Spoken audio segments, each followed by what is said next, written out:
Meus amados, estamos numa tarde muito legal, muito agradável, em que algumas coisas muito preciosas para cada um de nós têm sido confrontadas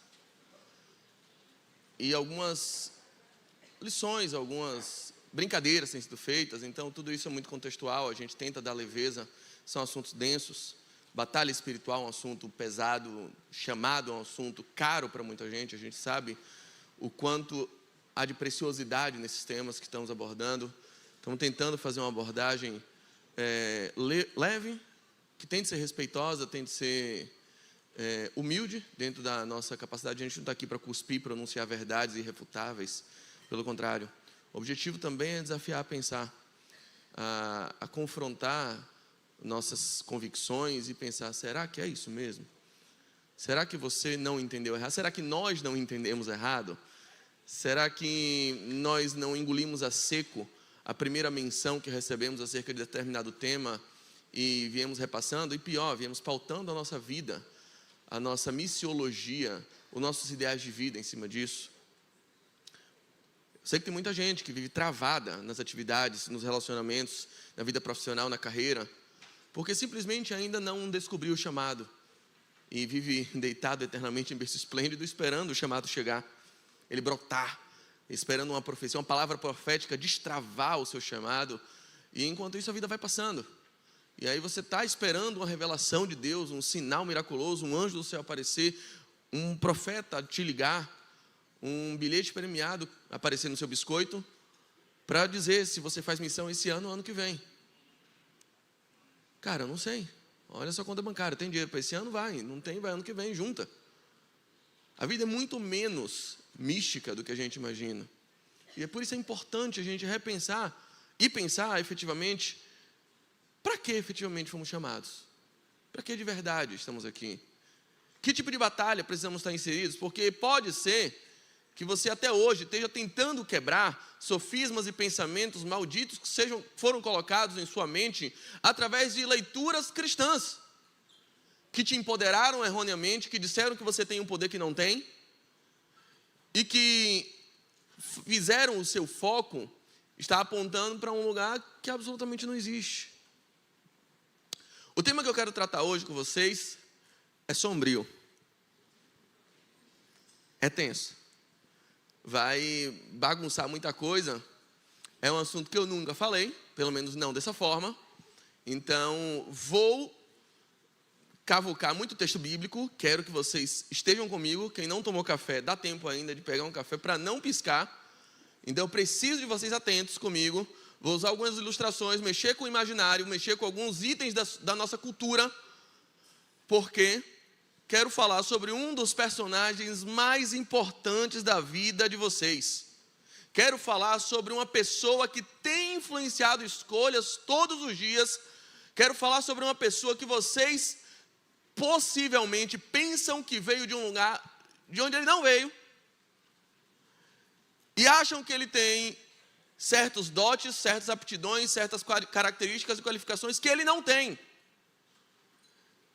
e tem dado uma importância que ele nunca mereceu. Eu quero falar dessa pessoa. Recebam. Você entendeu errado, Satanás. Esse é um dos personagens mais mal entendidos da Bíblia. Esse é um dos personagens mais mal compreendidos, mais mitificados e mistificados, tanto no aspecto místico quanto no aspecto mítico. Ele foi transformado, foi erigido à condição de mito. A condição de mito não no sentido da historiografia, não no sentido do estudo histórico, mas no sentido de quase que endeusamento dele. Ele foi elevado ao panteão dos grandes adversários de Deus. Ele é quase um Apolo perto do Rocky Balboa. É assim que Satanás tem sido visto no mundo cristão. É assim que as batalhas espirituais têm costurado o ícone Satanás, o personagem, o mito Satanás. Passa, por favor, Bia. Quem é Satanás e quem não é Satanás? São as perguntas que tentaremos responder. Muitas vezes aparecem pensamentos intrusivos e você diz, É você, Satanás. Eu quero falar para as donas Clotildes que estão aqui nessa tarde. Eu quero falar para todos aqueles que viraram o disco da Xuxa ao contrário. Porque me disseram na minha infância que se eu virasse o disco da Xuxa ao contrário, eu ouviria a voz do demônio. E eu respondi, eu acho que não tem que virar nada, pô. Normal já ouço. Mas eu virei o disco da Xuxa ao contrário. Eu descobri que o diabo canta melhor que a Xuxa.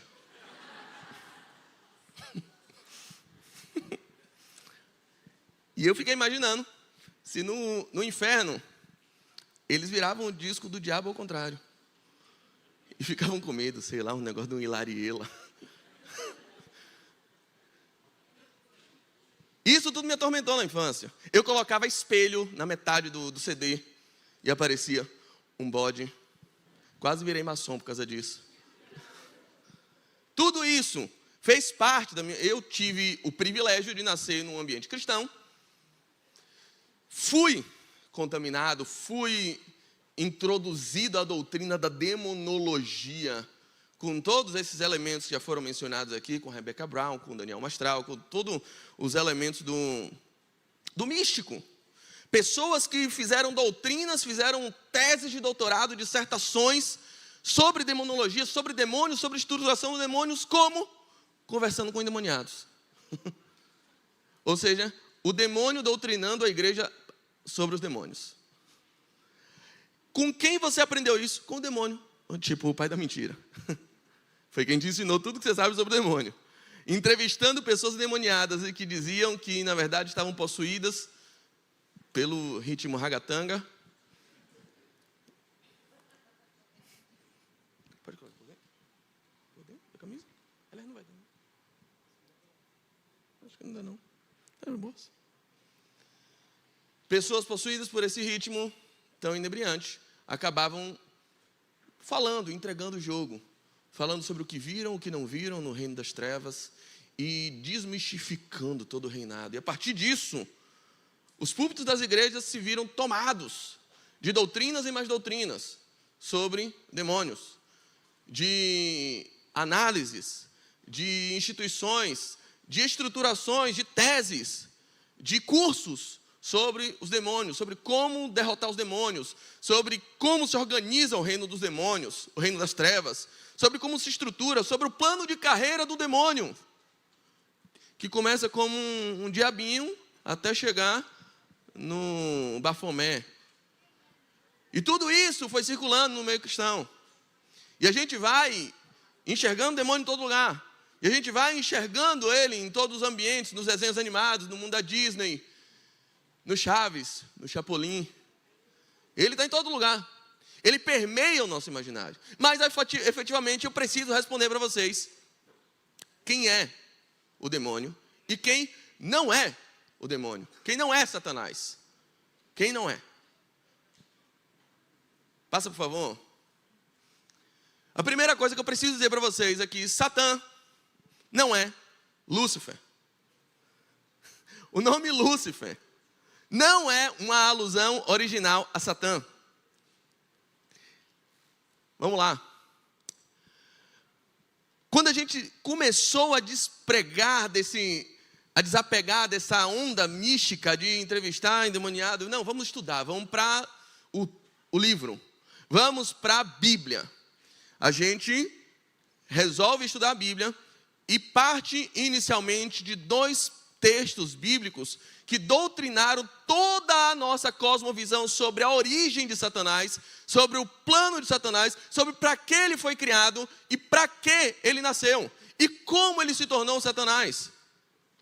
E quase todo mundo sabe que Satã um dia foi um anjo de luz, um querubim que assistia diante de Deus, que era o principal, que era o maestro de lá, que tocava funk no céu, até o dia que Deus enjoou daquele batidão, porque ele queria tocar mais alto do que Deus, teve vaidade no coração dele, e por causa disso ele foi expulso do céu. Todo mundo sabe que lá ele foi criado como um ser de luz, chamado Lúcifer, e que queria brilhar mais que os outros, e disse para Deus, se a sua estrela não brilha, não tenta apagar a minha. Ele era só mais um Silva que a estrela não brilha. Ele era diabo, mas era pai de família. E por causa dessa audácia que ele manifestou em vaidade, ele foi expulso do céu. Todo mundo sabe disso. A questão é, de onde você tirou isso? Onde você leu isso? Onde você aprendeu que as coisas são assim? Que isso fala sobre o diabo? Quem te disse que esse é o diabo? E aí a gente remete a quem nos disse. Quem nos disse, em primeiro lugar, Isaías capítulo 14. Isaías capítulo 14 é todo um tratado que fala diversas coisas sobre um ser que está lá descrito como alguém que é arremessado dos céus, que cai dos céus, expulso de lá por conta da sua altivez, da sua vaidade. Lá, a gente vai ver a palavra estrela da manhã, essa é uma das traduções possíveis, que na tradução latina Vulgata, datada, acredito, entre século V e século VI, não sei exatamente qual o marco da sua edição, mas entre esses séculos, a gente vai encontrar a tradução como Lúcifer. E Lúcifer é uma tradução possível para estrela da manhã. E a tradução da palavra hebraica, Heilel.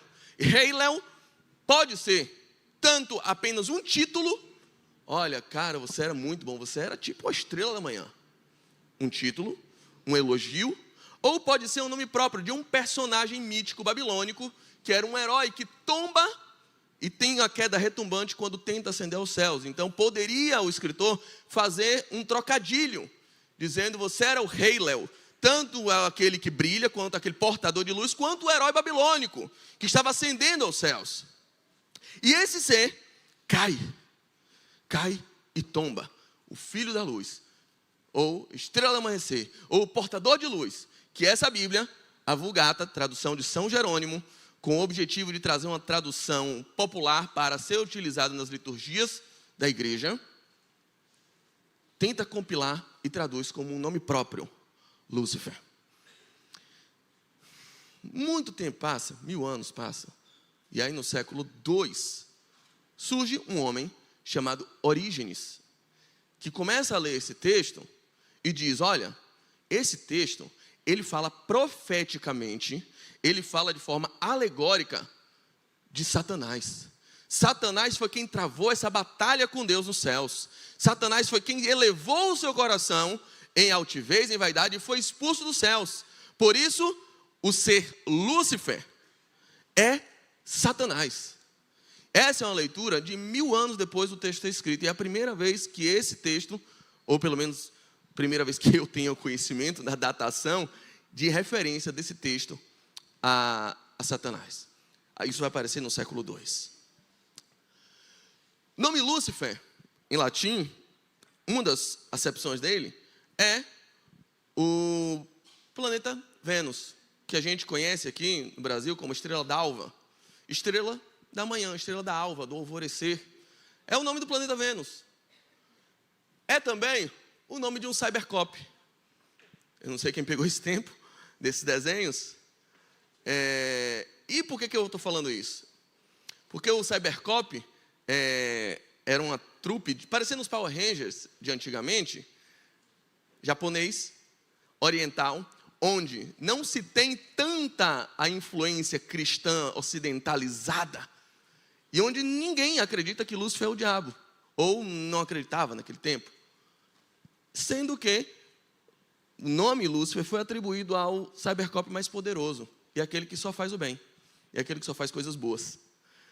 Então, na nossa cultura, a gente tem uma influência forte da impregnação do símbolo Lúcifer como Satanás, mas, por exemplo, no Oriente já não tem tanta essa concepção de associação de Lúcifer a Satanás. O que eu quero dizer para vocês é que esse é o único texto na Bíblia que poderia dizer que um dos nomes de Satanás é Lúcifer. A grande pergunta é, esse texto é mesmo sobre Satanás? Passa, por favor. Eu tentei colocar boa parte da perícope de Isaías 14, do 3 ao 12. Eu vou ler bem rápido, enfatizando a pessoa a que se refere. povo de Israel chegará o dia em que o Senhor Deus vai livrá-los da escravidão, e assim vocês ficarão livres dos sofrimentos, dos trabalhos pesados que são forçados a fazer. Isso aqui é exílio. Vocês estão sendo escravizados. Vocês lembram de um tempo em que Israel ficou exilado em um tempo? O povo, principalmente o reino de Judá, ficou exilado porque foi levado cativo. Daniel levado cativo, Nabucodonosor reinando. Qual era esse reino? Babilônia. Beleza. O povo vai chegar um tempo que vai ser liberto desse trabalho pesado, dessa escravidão. Quando esse dia chegar, zombem do rei da Babilônia. Recitando essa poesia, vejam como desapareceu o rei cruel, vejam como acabou a sua violência. O Senhor tirou o poder dos maus, Ele quebrou o bastão dos governadores cruéis, que na sua ira maltratavam os povos e na sua fúria perseguiram as nações que haviam conquistado. Agora o mundo inteiro está calmo e em paz. E todos cantam de alegria, até os ciprestes e os cedros do Líbano estão contentes com a queda do rei da Babilônia. E dizem, desde o dia em que ele caiu, quem caiu? Vocês são muito inteligentes. Não apareceu ninguém para nos derrubar. Lá embaixo, no mundo dos mortos, os seus moradores se preparam para receber o... Por quê? Porque ele caiu. As sombras daqueles que eram poderosos na terra acordam. Os que foram reis se levantam dos seus tronos. Todos eles dirão ao rei. Que rei? Você também perdeu suas forças. Agora você é igual a nós. Onde foi parar a sua vaidade? Por que vaidade? Porque a Babilônia era o polo político e beligerante daquele tempo. Era a nação que estava governando todos. Na verdade, o reino da Mesopotâmia, construído por caldeus, assírios e babilônicos. A Babilônia se acende mais do que os outros. O rei se enche de vaidade, doma vários impérios, toma os hebreus à força, invade, toma conta de todos os tesouros do templo, destrói o templo, queima Jerusalém a fogo. E o rei está vaidoso. O rei está fazendo banquete, está fazendo estátuas para si mesmo. Vocês lembram disso? Estátua de Nabucodonosor. Você agora é igual a nós. Onde vai parar a sua vaidade? Onde está agora a música das suas harpas? Elas estarão no mundo dos mortos, onde você vai se deitar em cima dos vermes e vai se cobrir com os bichos. Quem aqui? Rei da Babilônia. Ó, brilhante estrela da manhã. Sabe o que é a palavra brilhante estrela da manhã? Lúcifer. Você caiu do céu. Você que dominava as nações foi derrubado no chão. Pergunta da prova, valendo um ponto na média. Quem é a brilhante estrela da manhã ali? Nossa. E aí a gente chega à brilhante conclusão de que quando o texto fala sobre o rei da Babilônia, ele está querendo falar sobre o rei da Babilônia. Deu trabalho concluir isso? Deu trabalho entender que o texto só está dizendo como foi a queda de um rei? Ou como será a queda de um rei? Deu trabalho entender que ele está apenas profetizando ao rei da Babilônia e que... mas pode ser uma dupla significação. Pode significar também... Pode significar Ronaldinho Gaúcho. Vê como a carreira dele caiu. Pode ser Neymar. Pode ser Satã. Pode, assim, quando eu vou além dos elementos que estão escritos no texto, pode ser quem eu quiser. Veja como a carreira de Neymar caiu quando ele se encheu de vaidade. Aliás, quer jogador que cai mais do que Neymar?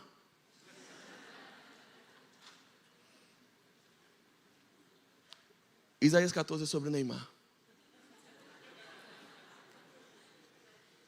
É uma interpretação possível, mas talvez não seja uma boa interpretação. Pode ser sobre Satã?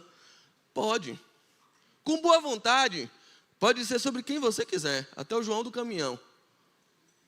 Pode ser sobre seu tio. Essa é a grande questão. Toda interpretação feita aqui para encaixar Satanás nesse texto parece fruto de muito boa vontade. Mas eu não entendi o profético, então me explique o profético, porque eu estou lendo a Bíblia. Queridos, o profético não nos autoriza a colocar palavras na boca da Bíblia que ela nunca proferiu. Entender o além da letra, entender o espírito, porque está na letra, está no espírito, isso não nos autoriza a dizer que a Bíblia quis falar outra coisa que na verdade ela nunca disse. A gente precisa tomar muito cuidado com isso, porque essa é a chave, o método e o mecanismo das interpretações mais manipuladoras que você já ouviu em toda a sua vida. Porque pode ser que eu entenda que quando a Bíblia fala que a igreja será salva, na verdade o texto está falando sobre a igreja Lírio e Armação, e que nenhuma outra será salva. Mas isso não está escrito, porque você não entendeu a revelação. E naquilo eu coloco na sua mente que de fato você precisa ser membro da minha igreja. Porque profeticamente aquele texto fala sobre esse povo aqui escolhido. Todas as interpretações mais manipuladoras que eu ouvi em toda a minha vida emergem de alegorias. Emergem do falso manto de que há um profetismo, uma espiritualidade por trás daquilo que está efetivamente escrito. Lúcifer, nesse texto, nada mais é do que um título, uma metáfora, um elogio jocoso, uma pirraça do escritor ao rei da Babilônia. Que tanto pode ser a ideia de que você achou que brilhava muito, mas sua estrela apagou, mané. Quanto pode ser uma alusão a um personagem mítico babilônico, que eles conheciam muito bem na cultura, o Rei Leão, que era um herói que tenta subir até o céu e cai de forma retumbante. Passa, por favor. Veja a exposição, para não parecer que eu estou inventando isso agora, vamos trazer o século XVI e há o comentário de João Calvino sobre isso. Eu não sou calvinista, então posso citar João Calvino sem nenhum medo de parecer chato. Vou parecer insuportável como os calvinistas.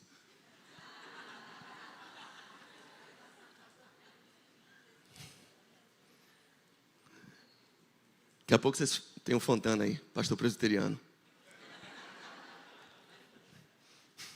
Olha o que Calvino vai falar sobre essa passagem. A exposição dessa passagem, que alguns deram, como se referisse a Satanás, surgiu da ignorância. Pois o contexto mostra claramente que essas declarações devem ser entendidas em referência ao rei dos babilônios. Mas quando passagens das escrituras são retomadas aleatoriamente e nenhuma atenção é dada ao contexto, não precisamos nos perguntar que erros desse tipo surgem frequentemente. No entanto, foi um exemplo de ignorância grosseira imaginar que Lúcifer era o rei dos demônios e que o profeta lhe deu esse nome. Mas como essas invenções não têm nenhuma probabilidade, vamos passar por elas como fábulas inúteis. Vocês acham que eu fui pesado? Toma aí. Fábula inútil e coisa de ignorante. É o que João Calvino disse. Aí vejam, porque a Vulgata teve a intenção de traduzir toda a Bíblia no mesmo idioma, no latim. Vocês sabem que originalmente o Primeiro Testamento ele é escrito em hebraico e aramaico. 96% em hebraico, 4% em aramaico. Uma besteirinha de nada. E o Novo Testamento todo escrito em grego. Aí vem a tradução do Jerônimo, de São Jerônimo, e vem e coloca ela toda em latim, para ser uma tradução mais popular e ser utilizada nas liturgias. Então o Novo Testamento também vai ser em latim. E no Novo Testamento a palavra Lúcifer se repete. E aí vem o plot twist. Eu quem? Jesus. Enviei o meu anjo para dar testemunho dessas coisas a vocês nas igrejas. Eu sou a raiz e a geração de Davi. O Lúcifer. O Lúcifer. O Lucinho. É Jesus. Jesus se apresenta como uma brilhante estrela da manhã e é a mesma palavra utilizada por São Jerônimo nesse texto. Lúcifer como um título atribuível a Jesus. Só que esse nome virou um espectro de cultura que não corresponde efetivamente ao que a Bíblia diz. Muita gente vai falar sobre o Lúcifer da cultura e o Lúcifer da Bíblia. O Lúcifer da Bíblia, o Lúcifer da cultura é aquele do Chaves, do Chapolin, que você fala Xerrim, ele aparece, Xerrim, ele some. Nesse episódio, quem assistiu é Raiz. É o Lúcifer do Alô Diabo da Coca-Cola. É o Lúcifer que se revela no boneco do Fofão. É o Lúcifer do disco da Xuxa ao contrário. Esse é o da cultura. O Lúcifer da Bíblia nada mais é do que um erro de interpretação e um título dado ao rei da Babilônia e um título dado ao próprio Senhor Jesus por ele mesmo. Não, por acaso, era muito comum nos primeiros séculos famílias cristãs colocarem o nome dos filhos Lúcifer. Repreendeu, bateu na madeira aí, irmã? Amarrou o mal? Era muito comum um filho de cristão se chamar Lúcifer. Aliás, existia até grupos de cristãos chamados de luciferianos. Com a veiculação da interpretação alegórica da escola de Alexandria e a grande influência que os escritos de Orígenes tiveram na cultura ocidental, principalmente até a Reforma Protestante, o nome Lúcifer foi costumeiramente associado à figura de Satanás. Mas a pergunta é, você já leu na Bíblia a palavra Lúcifer? Procura na tua Bíblia aí, que eu duvido que tu encontre. Você já viu na Bíblia efetivamente alguma vez dizendo Lúcifer, o demônio que brigou com Deus? Não tem. Então, o primeiro soco no estômago hoje é esse. Satã não é Lúcifer. Vamos lá mais. Quem Satã não é? Satã não é. Passa, por favor. Satã não é maestro de música. Satã não toca funk. Satã não toca paredão aqui em Salvador. Satã não foi professor de Igor Canário. Satã não era da música, por isso ele levanta bons músicos. Satã não era da música, por isso ele gosta de tirar os bateristas da igreja. Por isso ele incorpora nos bateristas. Não era. Satã não era da música, por isso ele usa tantos artistas de música. Por isso que ele é o pai do rock. Não é. Respeito o rock. Aliás, o rock, ele nasce do gospel. Ele nasce dentro das igrejas americanas.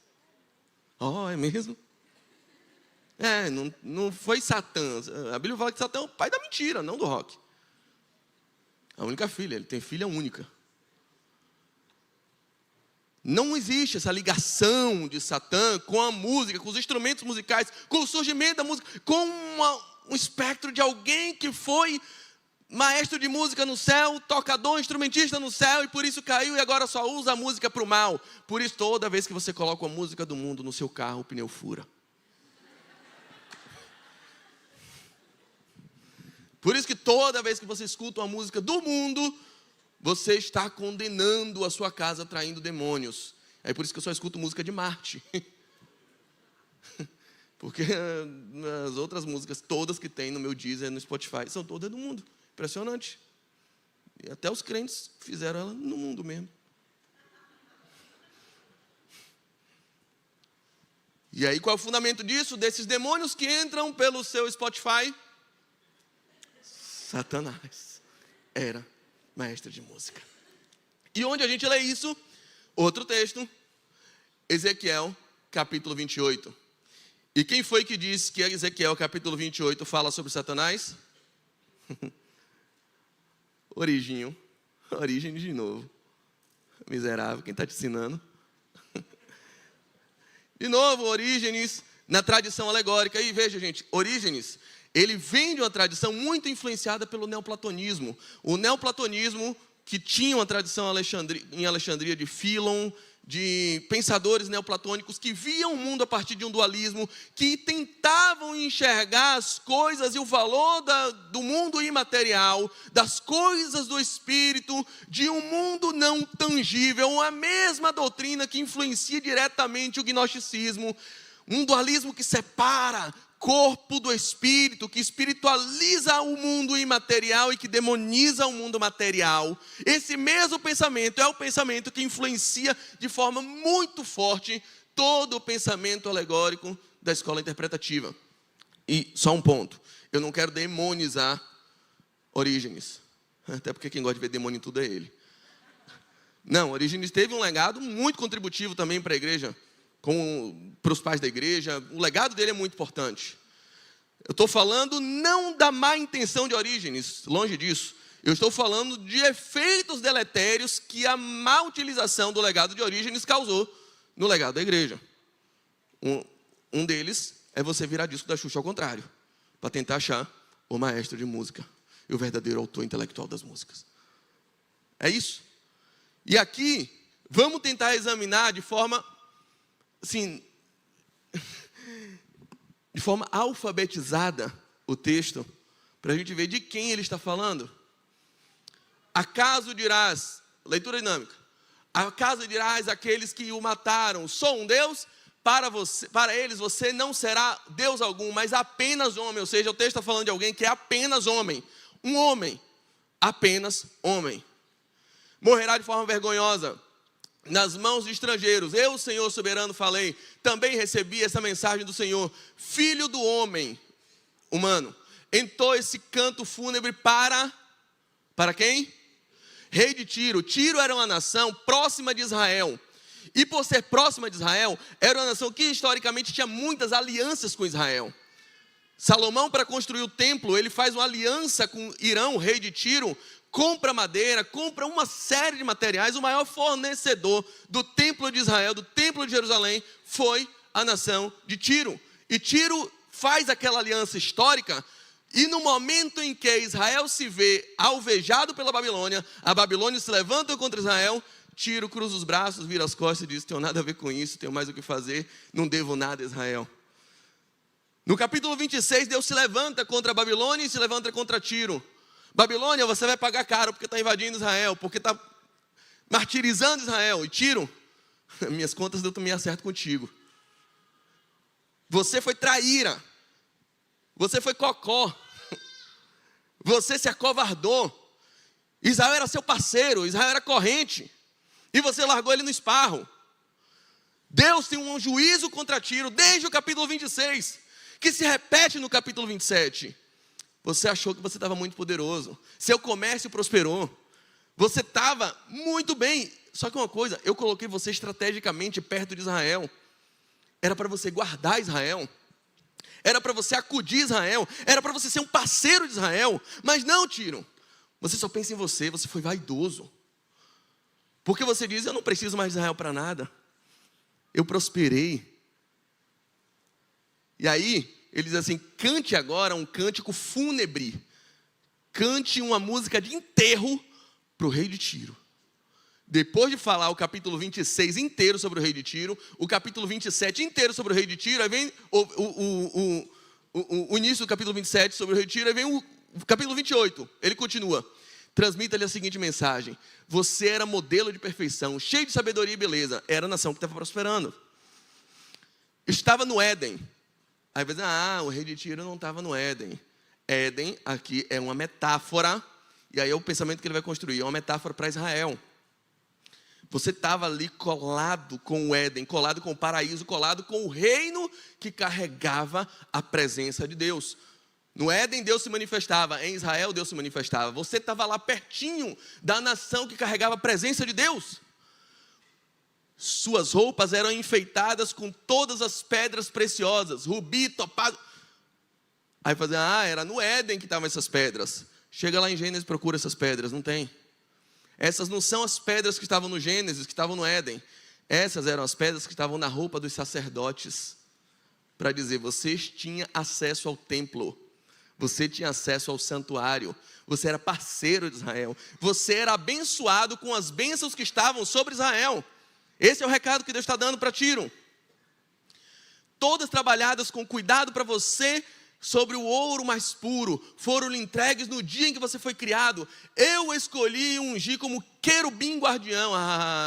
Querubim ungido. Quem era querubim ungido? Tiro era querubim ungido? Isso é Satã sim, rapaz. Tem cheiro de Satã, tem rabo de Satã, tem chifre de Satã. Mas não é Satã. Eu vou falar sobre o querubim ungido. Você tinha acesso ao Monte Santo de Deus e andava entre as pedras cintilantes. O Monte Santo de Deus, Jerusalém, Israel. Era irrepreensível em tudo que fazia, desde o dia que foi criado até que se achou maldade em você. Ou seja, você teve uma parceria com Israel, até que você diz: não preciso mais de parceria porque sou autossuficiente. Sou rico de comércio. Seu comércio rico o levou à violência e você pecou. Por isso, o bani em desonra do monte de Deus. Eu o expulsei, ó querubim ungido, de seu lugar entre as pedras cintilantes. Vou falar sobre o querubim ungido. Mas passa aí, para a gente pegar a questão da música. Ele não é ministro de música. Essa questão da música vem de uma tradução muito peculiar Olha ele fazendo música. Do verso 13, onde diz: em ti se faziam teus tambores e teus pífaros, no dia em que foste criado foram preparados. E de fato é uma palavra pirra no hebraico que pode ser tanto tambor, como pode ser furar, como pode ser trabalho de um buril, com trabalho de pedra preciosa, de artífice. E aí, muita gente prefere a interpretação, a tradução como tambor. Agora, onde é que eu vou achar um tambor quando ele está falando de um monte de pedra preciosa? Sardônio, topázio, diamante, turquesa, ônix, jaspe, safira, carbúnculo, esmeralda, ouro e tambor. Do nada um tambor. O tambor aparece assim, junto com o Ronaldinho Gaúcho tocando esse tambor, no maior rolê aleatório da humanidade. Aí, como a gente vê outras traduções, essa é a tradução da Almeida Revista Corrigida, que normalmente traz a ideia do tambor, associando esse ser à música. Mas vem a NAA e traduz como engastes e ornamentos, vem a NTLH e diz joias de ouro, vem a Bíblia do Peregrino, traz brincos e enfeites. Na verdade, ele está dizendo, e ainda dizendo mais, que todas essas pedras preciosas faziam parte de todo o ornamento do rei de Tiro, que se orgulhava da sua própria riqueza. Não tem música nesse texto. Não tem tambor, não tem DJ, não tem funk, não tem atabaque, não tem religião afro, não tem nada disso aqui. Então não adianta tentar associar ele com base nesse texto. Pode ser uma revelação que Deus lhe deu, eu respeito. Mas não é o que está escrito no texto. Satã não era maestro de música. Satã também não era, por favor, passa. Ele não era o querubim ungido. Ah, então o rei de Tiro era querubim ungido? Mais uma vez, olha o joguete que ele faz aqui. Não me surpreendo.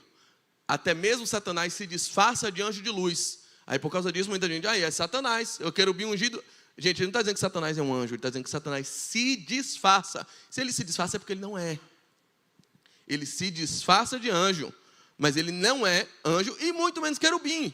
Então por que chamar o rei de Tiro de querubim? Mais uma vez, Tiro estava próximo de Israel. Israel considerado o Éden de Deus, o lugar da presença de Deus. Por causa disso, ele tinha acesso ao templo, o lugar do santuário de Deus, o lugar onde Deus se manifestava. A palavra querubim é plural da palavra querub. A palavra querub quer dizer aproximar. É a mesma raiz da palavra Krav Maga, que é um contato, uma luta de contato. É a mesma raiz da palavra korban. Jesus diz: vocês invalidam a lei, porque aquilo que deveriam dar aos seus pais, se diz, isso é korban. Korban é oferta, é o meio pelo qual os judeus usavam para se aproximar de Deus. A palavra querubim é o plural de querub, e querub quer dizer se aproximar. Deus está fazendo um trocadilho, dizendo, você estava próximo de Israel, deveria guardar Israel, assim como o querubim guardou o Éden, preservando ele, mas você não fez isso. E aí Deus inverte a lógica do Éden. No Éden, ele expulsa Adão e deixa lá o querubim. E agora ele está dizendo, não, eu vou fazer o contrário. Eu vou expulsar o querubim e vou preservar Adão. Eu vou te castigar, porque você deveria ser leal ao meu Adão. Você deveria ser leal a Israel. Você deveria ser leal ao meu povo. Mas você se corrompeu por causa da sua vaidade. Deus inverte a lógica do Éden. No Éden, ele expulsa Adão e deixa o querubim. Em Tiro, ele expulsa o querubim e preserva o Adão. O Satã não é querubim ungido. Passa, por favor. Então quem é Satã? Quem é Satã? O Misha é Satã. E essa expressão, essa figurinha, tem todo sentido. Porque até no desenho, era alguém que se vendia como superpoderoso, que tinha muita fama de que salvou, de que fazia, de que acontecia, de que ganhava batalha, mas quem assistia ao desenho fielmente, quem era atento ao desenho, percebia que não passava de um embuste, que não passava de um salafrário, de um covarde, de alguém que tinha muito menos poder do que se imaginava. É a figura perfeita para o Satã da Bíblia. A gente vai encontrar esses nomes na Bíblia. Satanás, Satã. E Satã tem a tradução, a conotação de um acusador, de alguém que faz o outro lado, de alguém que mostra uma acusação e está ali para fazer o papel de um promotor.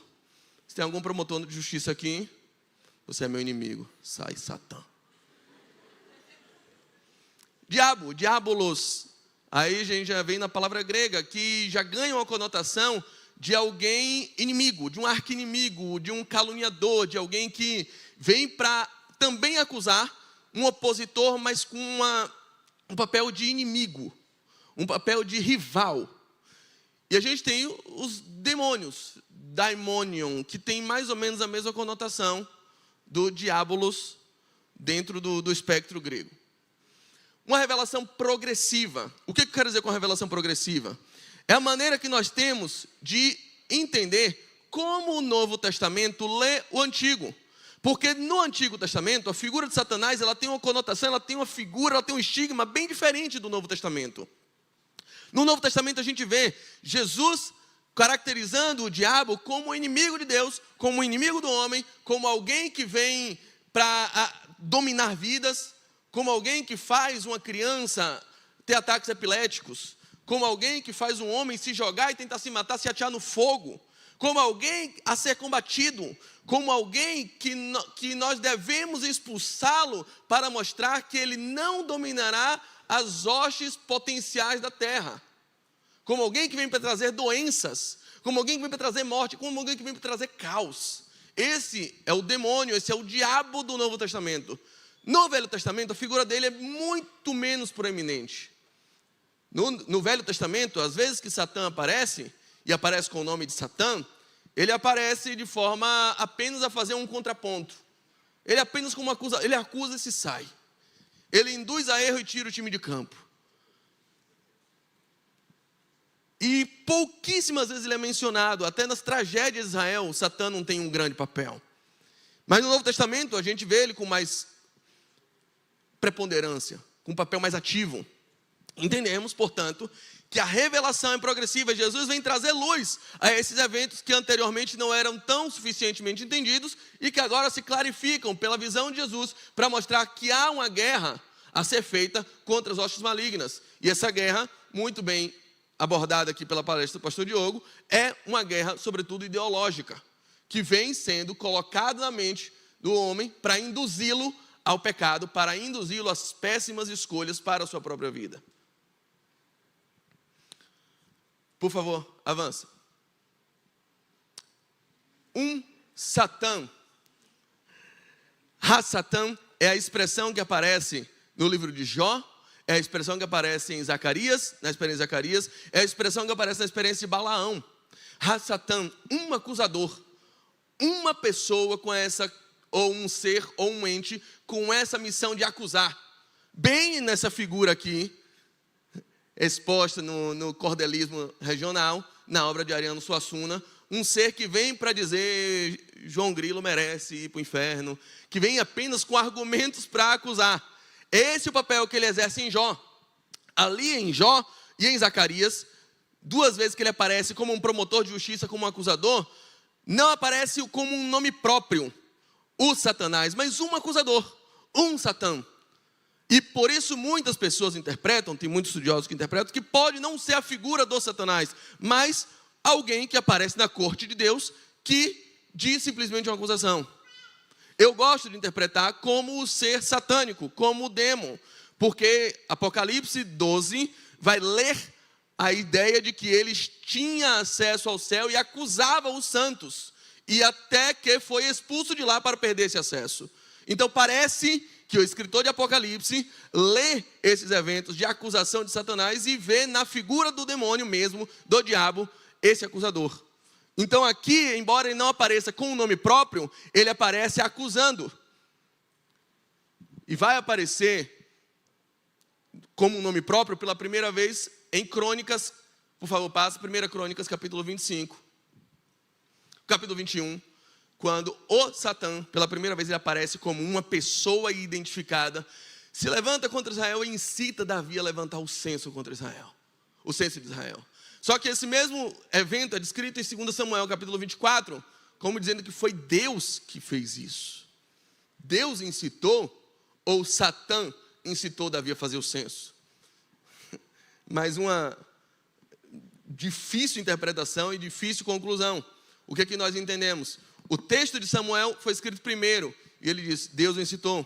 Posteriormente, o escritor de Crônicas diz, não, na verdade, quem citou não foi Deus. Quem citou foi Satanás, permitido por Deus, provavelmente a convicção que a gente pode tirar daí, mas de tudo a gente conclui que, da mesma forma que um Satã tocou em Jó, autorizado por Deus, um Satã acusou Zacarias quando Deus nada fez para impedir, e que um Satã agora incita Jó, mesmo depois da gente saber que era Deus que estava por trás disso tudo, a gente entende que esse ser, Satã, não passa de alguém controlado por Deus, não passa de alguém preso numa coleira feita por Deus, que tem todos os seus movimentos limitados por Deus, que só pode agir quando Deus efetivamente o permite, que é dominado, que é sujeitado ao poder e ao decreto de Deus. E quando ele age, veja, pensem no final da história, quando ele age para incitar Davi, Davi estava num poço de vaidade, cometendo atrocidades, mentindo, matando a troco de nada, tomando mulheres de forma absolutamente arbitrária, se perdendo. E quando esse evento acontece, Satã incita Davi a fazer o censo. No final da história, Davi se arrepende. E quando vê Deus castigando o povo, se levanta e diz, ei, não faça isso. Quem pecou fui eu. Preserve o povo e me castigue. A atitude de Satã em incitar Davi a fazer o censo, nada mais resulta em devolver Davi ao seu melhor estado e aos braços de Deus, lembrando aquele Davi que se colocava na frente do urso para salvar a ovelha. A tarefa de Satã, acusando Jó, ou acusando Deus de comprar Jó, nada mais resulta em, no final, Jó, ainda sem filhos, ainda sem dinheiro, ainda sem saúde, dizer, bem sei que tudo podes e nenhum dos seus pensamentos pode ser impedido. Antes eu te conhecia de ouvir falar. Antes quando? Antes de Satanás me tocar. Antes de Satã me tocar, eu te conhecia só de ouvir falar. Mas depois que ele me tocou, que eu passei por todo esse processo, que eu não encontrei respostas e descobri que eu não posso discutir com aquele que criou todas as coisas, com aquele que fez tudo pelo poder da sua palavra. Agora eu te conheço porque os meus olhos te veem. Na vida daquele que anda com Deus, na vida daquele que entregou sua vida a Deus, todas as tentativas de Satã só servem para nos aproximar ainda mais de Deus. Todas as investidas de Satã apenas nos aproximam mais daquele que controla até mesmo o poder de Satã. É isso que acontece com Davi, é isso que acontece com Jó, é isso que acontece com Zacarias. Quando ele é acusado, se levanta o advogado e defende. Ele é inocentado. Até o diabo é o diabo de Deus. É uma frase que se atribui a Martinho Lutero. O diabo de Deus em que sentido? É o diabo controlado por Deus. É o diabo limitado por Deus. Passa, por favor. No Novo Testamento, ele ganha esse nome, o diabo. O diabolos. Em Mateus capítulo 4, em Lucas capítulo 4, ele é o tentador. Em João 12, João 14, João 16, ele é o príncipe deste mundo. Em 2 Coríntios 4, ele é o Deus desse século. Em 1 Pedro capítulo 5, ele é o adversário que vive bramando como um leão ao nosso derredor. Ele é o adversário do homem. Em João capítulo 8, ele é o pai da mentira e homicida desde o princípio. Em 2 Tessalonicenses 2 e Apocalipse 16, ele é um fazedor de prodígios, capaz de fazer milagres e maravilhas. Todas elas com o manto e o espectro da mentira. Em Apocalipse 2, ele é a antiga serpente, é o que dá a leitura de que lá no Gênesis capítulo 3, era ele por trás da atitude da serpente. Em Mateus 13, 39, ele é inimigo de Deus. Na parábola do joio, quando vem alguém, o seu inimigo, o inimigo do dom da plantação, e semeia joio onde deveria haver trigo, Jesus interpreta dizendo, esse inimigo é o diabo. Ele é inimigo do homem, ele é inimigo de Deus, ele é tentador. É isso que ele faz. O texto de João 10:10 não é sobre ele não veio para matar, roubar e destruir. Tem um vídeo, você entendeu errado, o ladrão veio para roubar, matar e destruir, procura no YouTube depois. E também está no livro que está vendendo ali por R$40, um dos capítulos dele. Passa, por favor. Então quem é Satã? Eu indico muito esses dois livros, Jesus e as Forças da Morte, do Matthew Thiessen.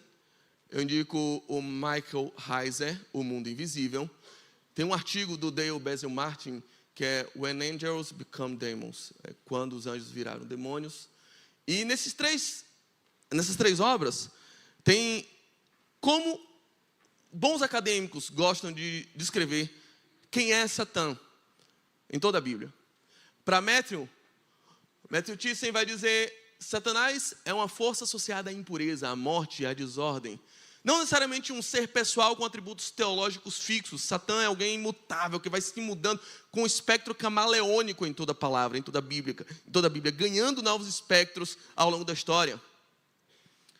Para o Heiser, ele se revela contra Jesus no Novo Testamento como uma coalizão de seres espirituais que se rebelaram contra Deus, vinculando-o a forças políticas, idolátricas e demoníacas que corrompem a humanidade. Para o Dale, ele é uma figura que evolui nas Escrituras. Na verdade, eu entendo que o que evolui é a nossa revelação, é a nossa compreensão. É aquilo que o Espírito Santo vai descortinando ao nosso conhecimento acerca dele. Mas o Dale lê assim, a leitura do texto imediata. De um mero acusador celestial a um ser personificado, líder das forças do mal. Essa evolução acompanha o desenvolvimento da teologia judaica cristã, fortemente influenciado por contatos com outras culturas e religiões. O Novo Testamento consuma essa figura como arqui-inimigo de Deus e do Messias, mas sempre subordinado ao plano soberano de Deus, que culmina com sua derrota final. Estamos caminhando para finalizar. Satã caiu como um raio. A gente vai ver, então, ele caiu, foi expulso dos céus. A gente lê esse texto de Lucas, capítulo 10, verso 18, e pensa muito na origem de Satanás. Então, Satanás era mesmo aquele anjo que caiu no início. Passa, por favor. Na verdade, quando o texto diz que Satã caiu como um raio, ele vem logo em seguida a um evento, em Lucas, capítulo 9, onde uma criança aparece possuída por um mau espírito, e os discípulos não conseguem expulsar aquele mau espírito. E eles ficam atordoados e perguntam a Jesus: Jesus, por que a gente não conseguiu expulsar? Só você conseguiu expulsar esse demônio, a gente não conseguiu, o que faltou na gente? E Jesus responde: olha, vocês não expulsaram porque vocês não tiveram fé. Vocês não têm bastante fé.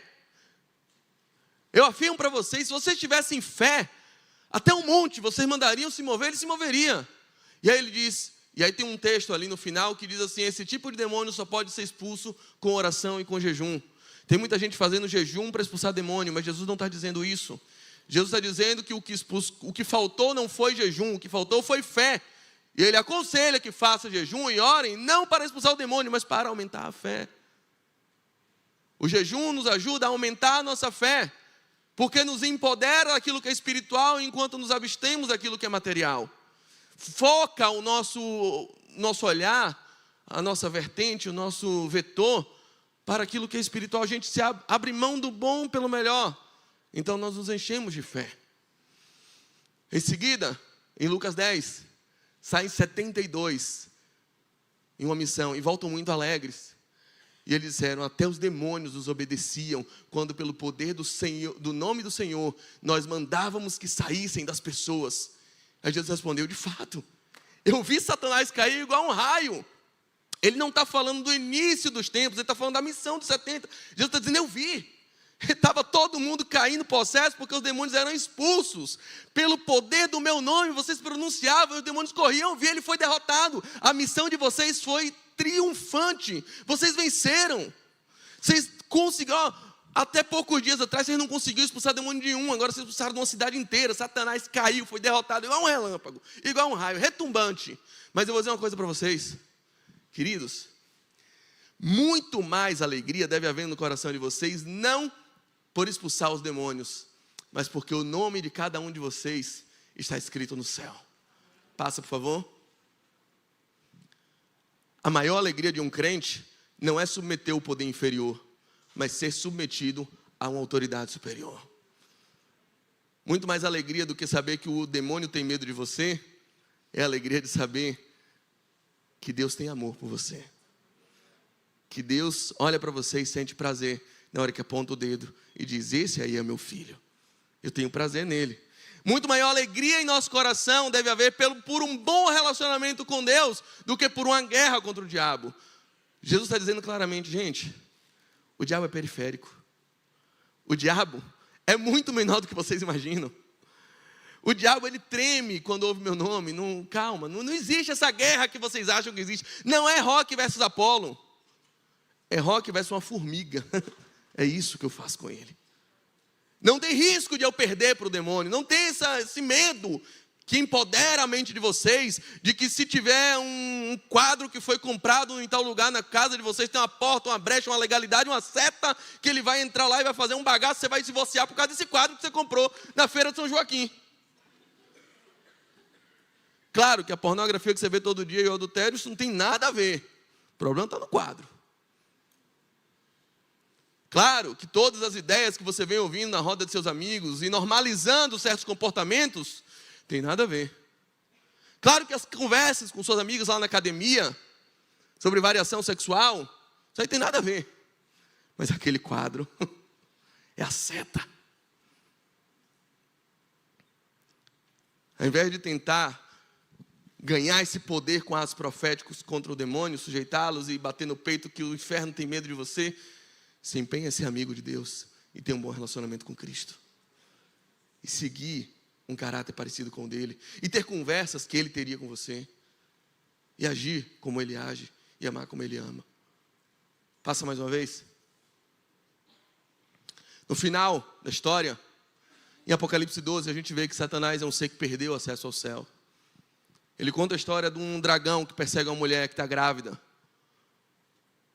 A alusão a Jesus, a criança que vai nascer, e que é levada para reinar num trono, escondida da ação do dragão, que tenta tragar. Ele luta contra a criança, não persevera. O dragão foi vencido. Ele e os seus anjos não puderam mais ficar lá no céu, nos acusando de dia e de noite. Satã tenta fazer guerra contra o filho da mulher, mas a criança foi tirada e levada para perto de Deus e do seu trono. Jesus, o Filho, vai reinar. Satã faz guerra contra os descendentes da mulher. O dragão ficou furioso contra a mulher e foi combater contra o resto dos descendentes dela. Lembra, o descendente da mulher, aquele de Gênesis capítulo 3, que vai pisar a cabeça dele. Então ele quer pegar um descendente da mulher agora. Não achou o filho, o primeiro, e vem contra nós, vem contra a igreja. Satã, o inimigo da igreja. Satã fica na praia, verso 18, entre a terra e o mar. O capítulo termina assim. Mas 2 capítulos antes, começa dizendo que o anjo de Deus, o anjo do juízo de Deus, ele tinha um livrinho na mão aberto, e ele pôs um pé direito sobre o mar. O direito é esse, um direito sobre o mar, e o esquerdo sobre a terra. Se Satã fica entre o mar e a terra, tentando dominar todas as forças que interferem no mundo, tem um anjo de Deus pisando a cabeça dele no mar, pisando a cabeça dele na terra. Passa, para a gente finalizar. Satã é eternamente derrotado. O juízo dele está escrito, 2 Tessalonicenses capítulo 2, verso 8. Então o homem da perversidade será revelado, mas o Senhor Jesus o matará com o sopro de sua boca. Satã e o anticristo serão soprados por Cristo. Em Apocalipse 20, 9 e 10, eles espalharão pelo mundo e cercarão o acampamento, o povo de Deus, a cidade que ele ama. O diabo que os havia enganado foi jogado no lago de fogo e enxofre, onde estão a besta e o falso profeta já lançados. Serão atormentados para todo sempre, de dia e de noite. O Satã será soprado por Cristo, será incinerado por Deus. E por fim, e Deus, à nossa frente de paz, logo esmagará Satanás debaixo dos nossos pés. Ele será soprado por Cristo, ele será incinerado por Deus, ele será pisado por nós, pela igreja. Não tenha medo, maior é o que está conosco. Glórias a Deus. E aqui encerramos.